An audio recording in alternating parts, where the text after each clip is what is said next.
செய்து லைக் பண்ணுங்க, சப்ஸ்கிரைப் பண்ணுங்க, ஷேர் பண்ணுங்க, பெல் பட்டன் அமர்த்துங்க ப்ளீஸ். இப்போ நாங்கள் ஹலோ நண்பர்களே, இப்போ வந்து நாங்கள் அப்படியே நண்பனுடைய வீடு கடந்து போய் கொண்டிருக்கிறோம். இந்த வயல்வெளிக்கு வந்து ஒரு கோயில் வருது பாருங்க. இந்த ஊர் மக்கள் வந்து கொண்டாடுற ஒரு கோயில், அதாவது வந்து நாதம்பரான். இந்த வயல் ஃபுல்லா பொங்குற மக்கள் வந்து, அதாவது வந்து நிப்பாட்டு இந்த நாதம்பரான் கோயில் வந்து எப்படின்னு சொன்னா, இந்த ஏரியாவில் உள்ள வயல்கள் எல்லாமே பொங்குற ஆக்கள் வந்து வயல் ஃபுல்லா விதைக்கிற வந்து இந்த கோயில தான் பொங்குறது. இதான் நாதம்பரான் வெண்ணேரி குளம் நாதம்பரான் கோவில். இந்த பதிலாம் வந்த நாங்கள் இப்படியே போறோம், காட்டி கொண்டு போறோம்.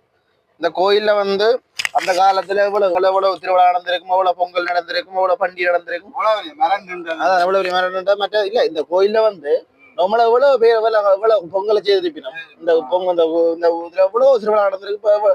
இப்ப முந்தைய காலத்துல வந்து மச்சான் கோயில் தானே எல்லாருக்கும் வாழ்க்கை. கோயில்ல தான் எல்லாமே செஞ்சிருப்பாங்க. இப்ப எங்க வெளிநாடுகள்ல இங்க எல்லாம் இருப்பாங்க. ஒரு ஞாபகமே இருக்குமே தவிர ஆறாண்டு தெரியாது.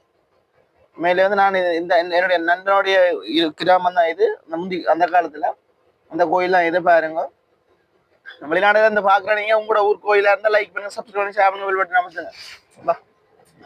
அப்படியே போய்க்கல பாருங்க, பெரிய ஒரு ஆலமரம் ஒன்று நிக்குது பாருங்க. இந்த ஆலமரம் எல்லாம் வந்து எவ்வளவு கதைகளை சொன்ன இடமா இருக்குமே. இந்த காலத்துல வந்து பாருங்க இவ்வளவு ஆலமரம் ஒன்று பாருங்க. அந்த ஆலமரம் எல்லாம் வந்து எவ்வளவு ஒரு ஒரு வரலாற்றை கொண்ட ஆலமரமா இருக்கும். எங்களை சர்வசாதாரமா இருக்கு. இப்படியே வந்து பாத்தீங்கன்னா அடுத்ததா வர்றது வந்து பிள்ளையா கோயில் வருது பாருங்க. பிள்ளையா கோயில் வருது சாதாரணமான நடந்து இல்ல. நாங்கள் இப்ப வந்து வெண்ணேரி குளத்துக்கு போய் கொண்டிருக்கோம். வெண்ணேரி குளம் அணைக்கட்டு தெரியுது பாருங்க. இதோட இந்த வீடியோ முடியுமா நினைக்கிறேன். பாருங்க, லைக் பண்ணி சப்ஸ்கிரைப் பண்ணி ஷேர் பண்ணுங்க, பெல் பட்டன் அமர்த்துங்க. வெண்ணேரி குளத்துக்கு வந்துட்டோம். இந்த முன்னுக்கு தெரியலாம் கட்டு, வெண்ணேரி குளம் அணைக்கட்டு, மண் கட்டு தானே.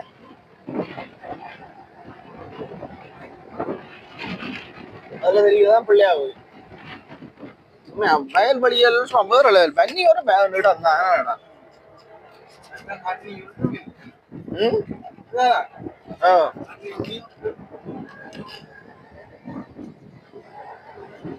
வினயபுரத்து பாப்பா போய்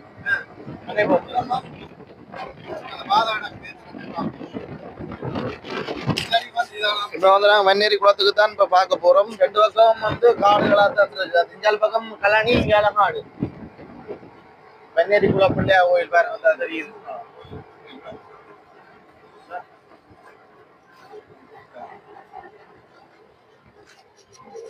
வெண்ணேரி குளம் பிள்ளையா கோயில் இதுதான். வெண்ணேரி குளம் அங்க இடத்துல வெண்ணேரி குளம், இது பிள்ளையா கோயில். வெண்ணேரி குளம் பிள்ளையா கோயில் கட்டின கோயில் நடக்கு. வெளிநாடுகள்ல வாழ்ற நீங்க உறவுகளே இந்த கோயில்களுக்கு உதவி செய்யணுச்சா நேரடியா வந்து வெண்ணேரி குளம் அக்ராயன பக்கத்துல உள்ள வெண்ணேரி ஒரே கிராமம் தான். இப்ப உதவி செய்ய வந்து நேரடியா நீங்களே உதவி செய்யலாம். யாரையும் நம்பாம மரங்கள் சோழமா தான் இருக்கு. அதாவது வந்து கிளிநொச்சி மாவட்டத்துல வெண்ணேரி குளம்.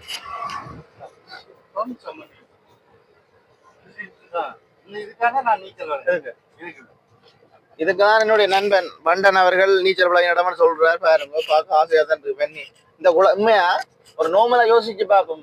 இந்த இடம் வந்து தண்ணி ஓடுற காலத்துல, அதாவது அந்த காலத்துல வந்து மக்கள் இருந்த காலத்துல, இடமே இருந்த காலத்துல எவ்வளவு பேர் குளிச்சிருப்பீங்க சொல்லுவாங்க.